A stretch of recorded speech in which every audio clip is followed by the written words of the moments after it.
SRM Tamil பேராயத்தின் பிரம்மாண்ட பேச்சு போட்டி முதல் பரிசு 5 லட்சம். சொல் தமிழா சொல் 2025 திருச்சி மண்டலம் தேர்வு நடைபெறும் நாள் 16/2/2025. இடம் ஜமால் முகமது கல்லூரி, திருச்சி. போட்டியில் பங்கேற்க QR கோடை ஸ்கேன் செய்து விண்ணப்பத்தை அனுப்புங்க.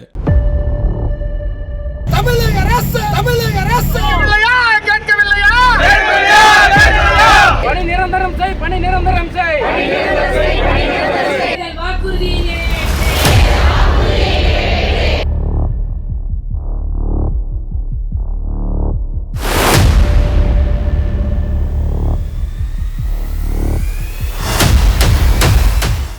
சிவகங்கையில் புதிய பென்ஷன் திட்டத்தை ரத்து செய்து பழைய பென்ஷன் திட்டத்தை அமல்படுத்துதல் உள்ளிட்ட பல்வேறு கோரிக்கைகளை வலியுறுத்தியும் தமிழக அரசை கண்டித்தும் அரசு ஊழியர்கள் தர்ணா போராட்டத்தில் ஈடுபட்டனர். சொன்னால் மட்டும் போதுமா? சொன்னால் மட்டும் போதுமா? செய்து காட்ட வேண்டாமா? இதேபோன்று திருவண்ணாமலையில் பழைய பென்ஷன் திட்டத்தை அமல்படுத்த வேண்டும் என்பது உள்ளிட்ட 10 அம்ச கோரிக்கைகளை வலியுறுத்தி தமிழ்நாடு அரசு ஊழியர்கள் தர்ணா போராட்டத்தில் ஈடுபட்டனர். இதனால் அரசு அலுவலகங்கள் வெறிச்சோடியது. தமிழகத்தில் எங்கு பார்த்தாலும் போராட்டங்கள் வெடித்துக் கொண்டிருக்கின்றன. ஆசிரியர்கள், மருத்துவர்கள், போக்குவரத்து கழகத்தினர் தொடர்ந்து போராட்டம் நடத்தி வருகின்றனர். மறுபுறம் தாய்மார்களும் மதுக்கடைகளை மூடக்கோரி போராட்டம் என தமிழகமே போராட்ட களமாக மாறி வருகிறது. திமுக ஆட்சியில் நடப்பதுதான் என்ன? வாங்க இந்த வீடியோவில் பார்க்கலாம்.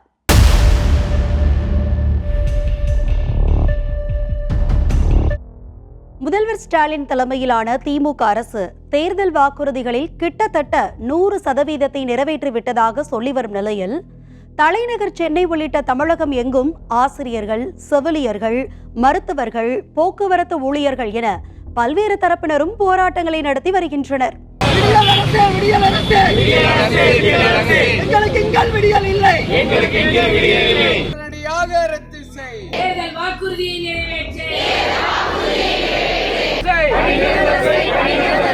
பல்வேறு வளர்ச்சி குறியீடுகளில் முதன்மை மாநிலங்களில் ஒன்றாக தமிழ்நாடு திகழ்வதற்கு ஆசிரியர்கள், அரசு ஊழியர்கள், செவிலியர்களின் பங்களிப்பு முக்கியமானது. அவர்கள்தான் அரசின் திட்டங்களை மக்களிடம் கொண்டு செல்பவர்கள். ஆட்சிக்கு வருவதற்கு முன்பு பல்வேறு வாக்குறுதிகளை அளித்த திமுக ஆட்சிக்கு வந்த பின்பு ஆசிரியர்கள், அரசு ஊழியர்களை திரும்பி கூட பார்க்கவில்லை என்பது குற்றச்சாட்டாக உள்ளது. கடந்த 2021 தேர்தல் அறிக்கை எண் 181 குறிப்பிட்டுள்ளதை போன்று உடனடியாக பணிநிரந்தரம் செய்ய வேண்டும். தற்போதைய முதல்வர் தளபதி அவர்கள் அன்றைய தேர்தல் அறிக்கையில் சொன்னார்கள், நாங்கள் ஆட்சிக்கு வந்தால் பகுதி நேர ஆசிரியர்களை பணிநிரந்தரம் செய்வோம் என்று சொன்னார்கள். அந்த ஒற்றை கோரிக்கையை வலியுறுத்தி தான் இன்று உண்ணாநிலை போராட்டத்தை நடத்தி கொண்டிருக்கின்றோம். 2021 ஆண்டு நடைபெற்ற சட்டமன்ற பொது தேர்தலின் போது நிறைவேற்ற முடியாத பல்வேறு வாக்குறுதிகள் உள்ளிட்ட 520க்கும் மேற்பட்ட வாக்குறுதிகளை அளித்து கவர்ச்சியாக பேசி மக்களை ஏமாற்றி ஆட்சிக்கு வந்த திமுக இன்று வரையிலும் பல்வேறு வாக்குறுதிகளை நிறைவேற்றாமல் அந்தர்பெல்டி அடித்து போராட்டங்களை சமாளிக்க முடியாமலும் கோரிக்கைகளை நிறைவேற்ற முடியாமலும் தவித்து வருகிறது. 2021 ஆண்டு தமிழக சட்டமன்ற பொது தேர்தலின் போது திமுக வெளியிட்ட 311வது மற்றும் 181ஆம் வாக்குறுதிகளை நிறைவேற்ற கோரி பகுதி நேர சிறப்பாசிரியர்கள், இடைநிலை பதவி மூப்பு ஆசிரியர் சங்கம் மற்றும் தகுதி தேர்வில் தேர்ச்சி பெற்ற ஆசிரியர்கள் போராடி வருகின்றனர். ஆனால் இதுவரை அவர்களின் போராட்டத்திற்கு முடிவு கிடைத்த பாடில்லை. 2013ஆம் ஆண்டு டெட் தேர்வு எழுதி தேர்ச்சி பெற்ற ஆசிரியர்கள் இதுவரை பணியமர்த்தப்படவில்லை என்ற குற்றச்சாட்டும் முன்வைக்கப்படுகிறது. பகுதி நேர ஆசிரியர்களை பணி நிரந்தரம் செய், பணி நிரந்தரம் செய்.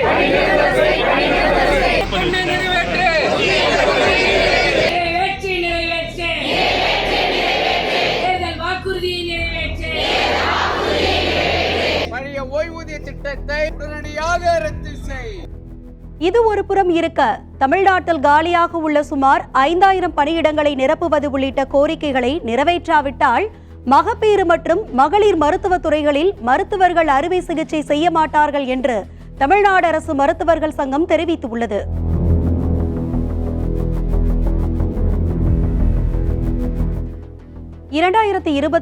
ஆண்டு சட்டப்பேரவை தேர்தலை ஒட்டி திமுக சார்பில் வெளியிடப்பட்ட தேர்தல் அறிக்கையில் 309ஆம் வாக்குறுதியாக புதிய ஓய்வூதிய திட்டம் கைவிடப்பட்டு பழைய ஓய்வூதிய திட்டம் மீண்டும் நடைமுறைக்கு கொண்டு வரப்படும் என்று வாக்குறுதி அளிக்கப்பட்டு இருந்தது.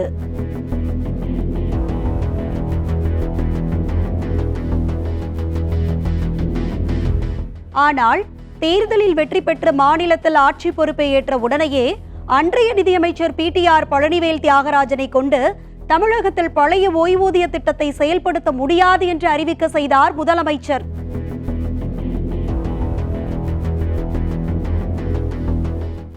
அதற்கு அரசு ஊழியர்கள் மத்தியில் கடும் எதிர்ப்பெழுந்த நிலையில் நிதித்துறைக்கு புதிய அமைச்சராக பொறுப்பேற்ற தங்கம் தென்னரசுவை கொண்டு பழைய ஓய்வூதிய திட்டம் அரசின் ஆய்வில் இருப்பதாக அறிவிக்க செய்தார்.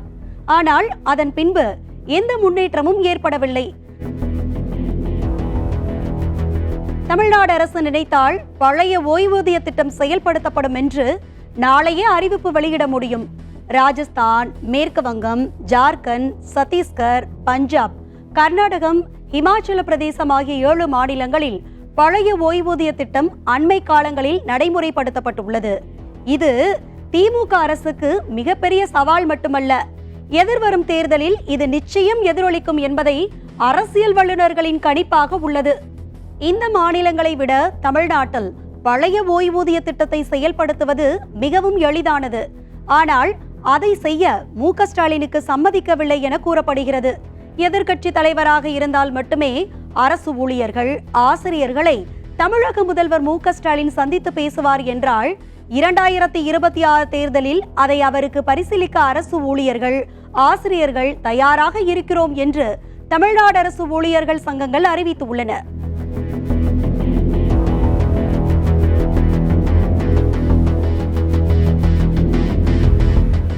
இது ஒரு புறம் இருக்க, தமிழகம் முழுவதும் பெண்கள் டாஸ்மாக் கடைகளை அகற்றவும் புதிதாக திறக்க எதிர்ப்பு தெரிவித்து போராட்டம் நடத்தி வருகின்றனர். தங்கள் வீட்டில் உள்ள ஆண்கள் சரியாக வேலைக்கு செல்லாமல் குடித்துவிட்டு வந்து தகராறு செய்வதாகவும் வேதனை தெரிவிக்கின்றனர்.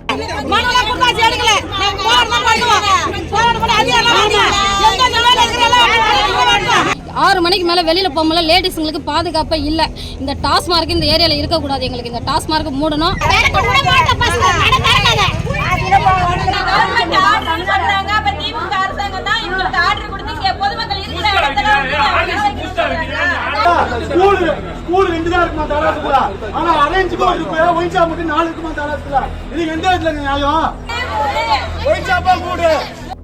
ஆசிரியர்கள் போராட்டம், அரசு ஊழியர்கள், மருத்துவர்கள் போராட்டத்திற்கு அரசு நிர்வாகம் சரிவர இயங்காதது காரணமா, தமிழகத்தின் நிதிநிலை தள்ளாடி கொண்டிருப்பதுதான் காரணமா என்பதை அரசுதான் விளக்க வேண்டும்.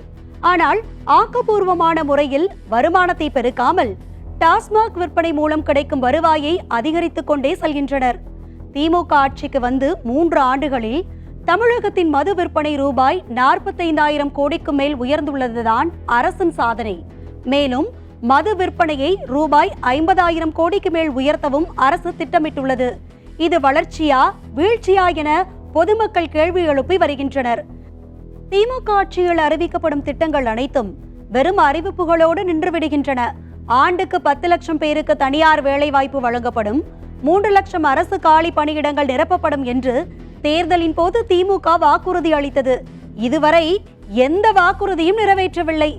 இவ்வாறு எந்த வாக்குறுதியையும் நிறைவேற்றாமல் மக்களை ஏமாற்றிக் கொண்டிருக்கிறது திமுக அரசு என்று குற்றச்சாட்டை எதிர்க்கட்சிகள் முன்வைக்கின்றனர். திமுக ஆட்சியில் மக்கள் அன்றாடம் சமையலுக்கு பயன்படுத்தும் காய்கறிகள், மளிகை பொருட்கள், அரிசி உட்பட அனைத்து அத்தியாவசிய பொருட்களின் விலைகளும் தாறுமாறாக உயர்ந்துள்ளது.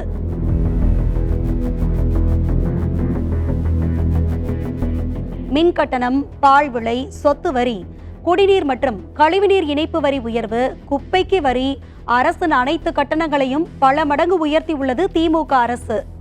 கட்டுமான பொருட்கள் விலையும் பல மடங்கு உயர்ந்ததால் ஏழை எளிய நடுத்தர மக்களின் சொந்த வீடு என்ற குறிக்கோள் கனவாகவே மாறியது. கட்டுமான தொழிலாளர்களுக்கு வேலை இழப்பு ஏற்படும் நிலை உருவாகியுள்ளது.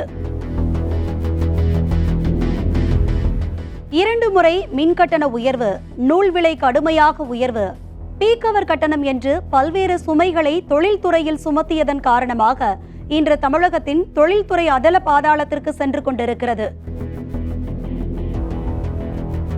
தமிழகத்தில் திமுக அரசு 2021 பெட்ரோல் டீசல் விலையை குறைப்போம் என்று வாக்குறுதி அளித்தது.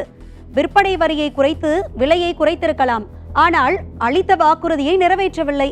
2024 தேர்தல் அறிக்கையிலும் பெட்ரோல் டீசல் விலையை குறைப்போம் என்று வாக்குறுதி அளித்துள்ளது. ஆனால் தமிழக மக்கள் இதனை நம்ப தயாராக இல்லை. ஆட்சிக்கு வந்த 3 ஆண்டுகளில் சொத்து வரி, மின் கட்டணம், குடிநீர் கட்டணம், பால் விலை, பத்திரப்பதிவு கட்டணம் என பல மடங்கு உயர்த்தி பொதுமக்களுக்கு பெரும் சுமையை ஏற்படுத்தி கடும் அதிருப்திக்கு ஆளாகி உள்ளது தற்போதைய திமுக அரசின் நிலைமை. அரசுக்கு எதிராக போராட்டங்கள் ஒரு புறம், அனைத்து கட்டணங்களும் உயர்த்தப்பட்டது ஒரு புறம் இருக்க, எப்படியாவது 200 இடங்களில் ஜெயிக்க வேண்டும் என்ற நோக்கில் வரும் 2025ஆம் ஆண்டு ஜனவரி மாதம் குடும்ப அட்டை வைத்திருக்கும் அனைவருக்கும் 1000 ரூபாய் மகளிர் உரிமை தொகை வழங்கப்படும் என திமுகவினர் கூறுவது எப்படி சாத்தியமாகும்?